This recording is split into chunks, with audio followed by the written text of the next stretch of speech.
Elections వస్తున్నాయి. అయితే రాబోతున్న ఈ 2024 ఎలక్షన్స్లో ఇక్కడ మన వైఎస్ఆర్ జిల్లా నుండి Avinash Reddy sir YCP party తరఫున ఎంపీగా కంటెస్ట్ చేస్తున్నారు. అయితే సార్ యొక్క విజయ అవకాశాలు ఎట్లా ఉన్నాయి, అసలు సార్ మీద మీ అభిప్రాయం చెప్పండి.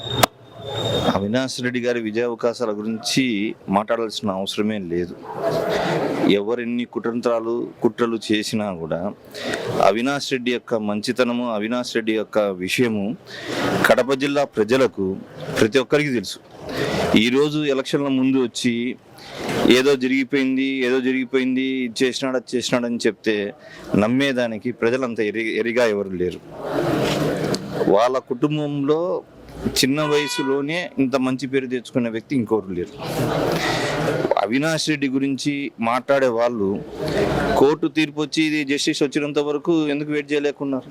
ఇవన్నీ ఆయన మీద బురద జల్లడానికి కారణం తప్ప అవినాష్ రెడ్డి గారి ఓట్ల గురించి కానీ, అవినాష్ రెడ్డి గారి మెజార్టీ కానీ ఒక్క ఇంచు కూడా ఎంట్రుక వాసి కూడా వాళ్ళు తగ్గించలేరు.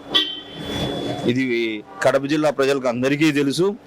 దాని గురించి మనము ఆలోచించాల్సిన అవసరం కూడా లేదు సార్. అయితే ఇదే వైఎస్ఆర్ జిల్లా నుండి అవినాష్ రెడ్డి సార్కి ప్రత్యర్థులుగా తెలుగుదేశం పార్టీ నుండి భూపేష్ రెడ్డి సార్, అట్లాగే కాంగ్రెస్ నుండి షర్మిలా మ్యామ్ పోటీ చేస్తున్నారు కదా, వాళ్ళిద్దరి యొక్క విజయ అవకాశాలు ఎట్లా ఉన్నాయి, అసలు వాళ్ళ మీద మీ అభిప్రాయం చెప్పండి.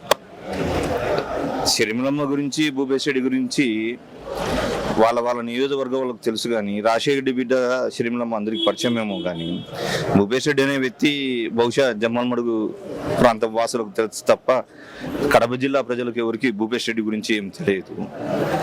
భూపేష్ రెడ్డిని యువజన విభాగంలోకి జాయిన్ చేసింది కూడా అవినాష్ రెడ్డి వైఎస్ఆర్సీపీలో ఉన్నప్పుడు. భూపేష్ రెడ్డి ఒక ప్రాంతానికి, నన్ను అడిగితే ఒక ప్రాంతం కూడా, ఒక మండలానికి సంబంధించిన నాయకుడే కానీ ఎంపీకి సంబంధించిన నాయకుడు అయితే కాదు.